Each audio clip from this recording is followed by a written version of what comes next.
Hi, I'm Theron King T. Washington, aka King Chocolate from Los Angeles, and I'm with. And Nela, aka Queen Vanilla of the French Riviera.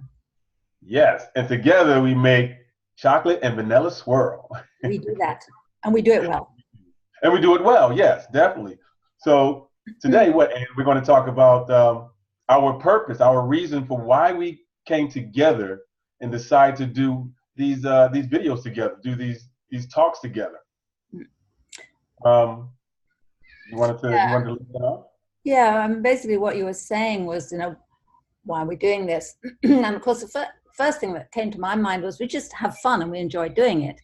But the underlying purpose is we want to be and give value for people who'll be watching. So it isn't just, it's a fun time. Yeah, we enjoy it. But we both have a purpose behind what we're doing. And so I'd like to invite you, Chocolate, to say a bit about your purpose. Yeah, yeah. Well, as you can see, me and Anne, we're not the same, right? Right. We come from different parts of the world, different ethnicities. What Anne is in France, I'm in LA. I'm from Philly, and you're from originally From England. from England. Okay, so male, female, everything about us, you would say, is different when you see us. But here's the thing: the way we think, the way we feel and believe about our purpose, our reason for existing, our reason for why would we, two different people from different parts of the world, come together and connect in this way, have these types of conversations, have fun with each other, show the care and love that we do towards one another. Why would we do that time and time again? And you know, when I think of it, I think of what was I meant for in this world? Everybody in my mind, as far as I'm concerned, is we're meant to be a part of something great, something grand. And that's where I go to in my mind. Well, what's my part in this, as far as in this greatness of what are we going to build together? What can we produce? How can we prosper? And I continue to think in that way. So I connect with Anne um, because it really shows that people from totally different walks of life can come together in joy and harmony, togetherness, but at the same time have similar thoughts and feelings, like the heart of it all, our purpose of why we do what we do. Why do we learn the things we learn? Why do we present ourselves in a way that it brings other people to us? You know, it's about unity, uniting people, different cultures, different backgrounds, races, sexes, um, and it's what the way I see it, and is this uniting, uniting the planet. You know, 'cause I always say this thing. This one funny thing is, you know, if another world came to attack us, we would all pull together. But why wait till then? Mm. So I have to play my part, and before I leave this planet, you know, I go home when God takes me home. Uh, it's whatever I want to give all that I can. I want to be, I heard someone say, uh, I want to be used up to the fullest. Just use me up. Whatever I have, whatever I can give, whatever I can offer, use me up. What is your take, Ann? Yeah. Well, I had an interesting conversation at the weekend with a person who's really a spiritual mentor to me. And he was telling me about trying to focus what I do, because I feel I have a sort of a wide, I want to say playing field, but I have different disciplines and I'm interested in a wide variety of things, and I'm interested in working in different areas as well. And in the conversation, I came up with, he actually mentioned the word bridges, and I had seen an amazing TED talk about bridges must be beautiful. And the technology for bridges is amazing, and they connect people. Bridges connect people. And later on in the conversation, I thought these bridges have a symbol for me, because when I think of bridges, I think of effecting connection where there is separation, and all kinds of separation in this world. That we judge ourselves, we judge others. But I'm interested in facilitating the connection beyond separation. And then the other symbology that I got from the bridges was it's creating unity where there might be division. So that, like you and I, we have different things. We could be fighting. We're not, thankfully. But we actually, there's a point at which we come together. And I love the fact I'm English, but I live in France. And I love the differences. I celebrate different cultures. And I think we can enjoy and celebrate differences rather than make them battlegrounds. I think when we can look with people with eyes of love and with hearts of love, we can make those connections and make the world a better place, frankly, which is where I came to after this conversation I was having at the weekend. And I think that my mentor said something like making the world a better place. And I said, yes, that's my intention, to make the world a better place. And it starts with the smallest things. You know, I don't have to be, as the saying goes, leading the next Max Exodus to Venus. It could be simply a kindness with a neighbor or smiling at someone who's looking down. You know, so you can make a better place in just the micro steps, but the micro steps lead to the mini steps, to the mediums and the macros.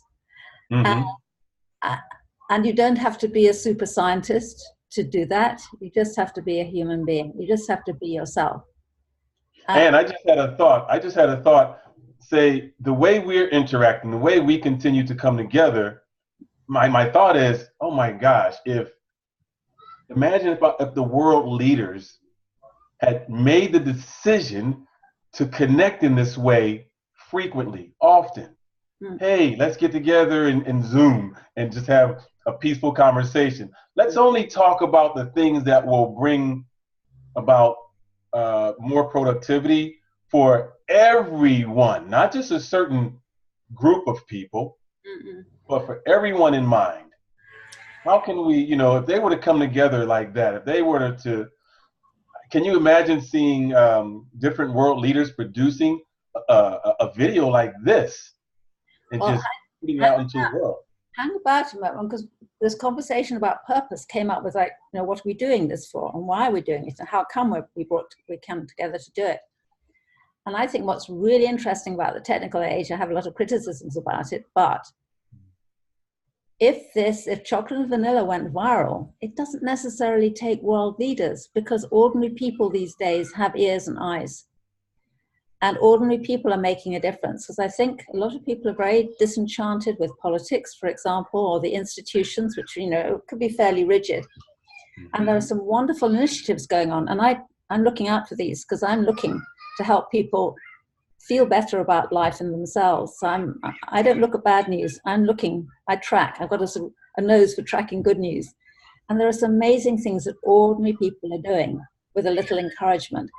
And at the end of the day, as long as politics stays the way it takes, people are going to vote.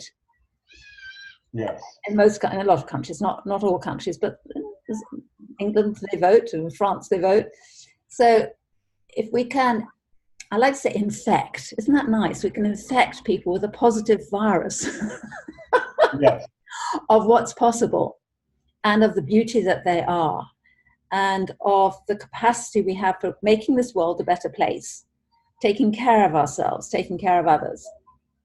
I really understand what you're saying about giving so you're used.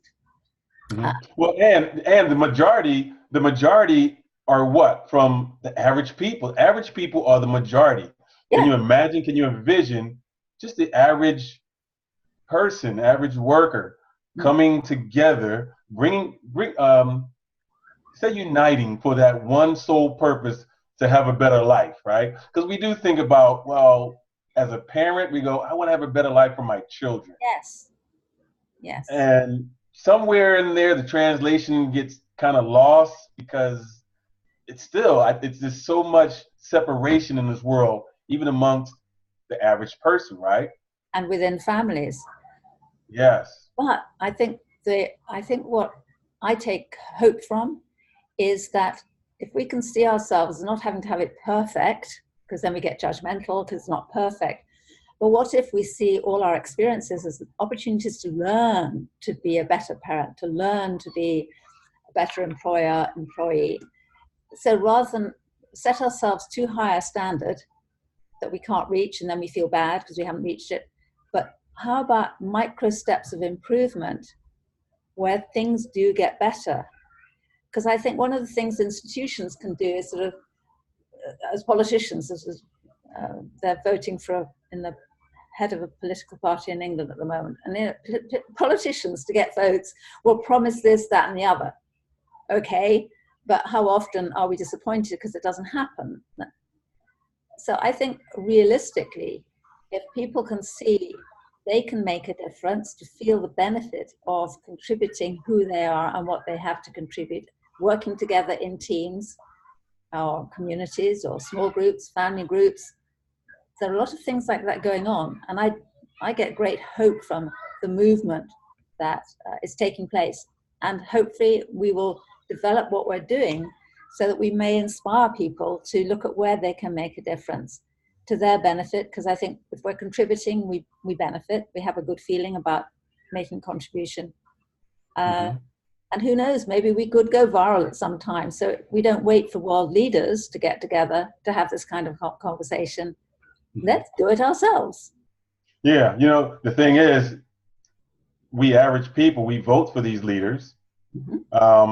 And one thing, I mean, just thinking about even in our past times, right, when this country first began, my belief, I have a belief that if people had, if their hearts were in this, all in the same place, and what I mean by that is the love, the passion, the joy to see another person excel and succeed. See, if everybody felt that way, you know, and it's not a thing of, well, what do they? I mean, when I would watch a program where they'll say talk about royal blood. What do you mean royal blood? We all have the same type blood. I mean, I don't. What's that all about? King Chocolate, Queen, we are royal blood. We are claiming our royalty here and now. You're right. I mean, well, let's not wait for people we call Her Majesty and His Majesty. I mean, His Majesty is you, Her Majesty is me. But you know, see, I'm trying. I don't want everybody to feel, you know, belittled because me and you come from royal blood. So I'm trying to connect with the average person by calling ourselves average. Not that we are average, but but if we say that everyone, because this is my understanding, and it's more than a belief, it's my knowing that each human being has the quality of royalty in them.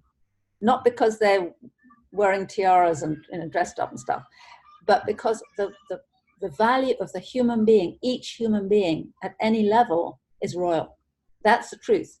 Yeah. And that's, to me, what we're celebrating. And we're two ordinary people being royal, but any ordinary person can be royal because each person is just valuable beyond anything money can buy. That's a different view. I hear you.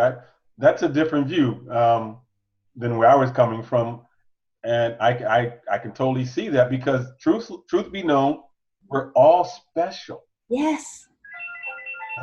The thing that we tend to face, a problem we tend to face is one moment. Right. Is that we while Ann do that, I'll talk to you all. The one thing we tend to face is the thinking that we're better or we're not as good as. Mm-mm. So I was reading something, Stephen Covey had said something about how people tend to act when you have someone who is, say, maybe above you in a certain status, making more money than you, have a higher position than you, you tend to feel like you more in a weak position. You feel like you're weaker. Sure. But then you come across someone who, in your status, is higher, you're making more money, you live in a we call it living better, that you feel more of the strength about yourself. Mm. And that's so odd about us, you know, because we talk about equality, but we live with separatism. So, you know, and I am so just kind of knocked over by the way what I've seen in my life. You know, I'm 55 years old and I've seen quite a bit. And there's so much that I had to be forced to understand. Like, why would somebody have something against me because of the color of my skin? Yeah. I don't get it, but at the same time, I understand, because I understand the way minds are, I understand the way hearts are, I understand the way beliefs are, I understand the way identity is. Our identity is created from being a youth up until now, and so we have a certain way of doing things and believing things. So I can say, okay, I understand, but at the same time, I don't understand. I don't get it. Because what they say, if you cut me and you cut yourself, we're both going to bleed the same. Yeah, for sure. You put your head on my chest, I put my head on your chest, we're going to hear the same heartbeat. Of course. Yeah. Right? Yeah. So I think this is such a blessing, Ann, how we come together. I do too. And I think what I'd like to do is to close this call, because we're doing about our 15 minutes as a sort of timeline, but I'd like to pick it up for the next call, if that's okay with you, Chocolate. Yes, ma'am. Yes, Queen Vanilla, Your Highness. Imagine we greeted everyone like they were royalty. Imagine what that would be like. Oh, awesome. Oh, wouldn't that be hot? Oh, yes. Yeah. Yes. Okay. Yeah. Watch this space. Right. So till next time, people, thank you for joining in. Thank you so much. We appreciate your being here. Yes. Any comments, please feel free. And we look forward to speaking out, connecting more, and seeing you guys at another time. And yes, and just thank you. I see the royalty in each one of you that's watching this. And if you haven't got it yet, you'll get it soon. Yes, yes. A royal world, yes. A royal world. There we are. That's where we're living. Okay.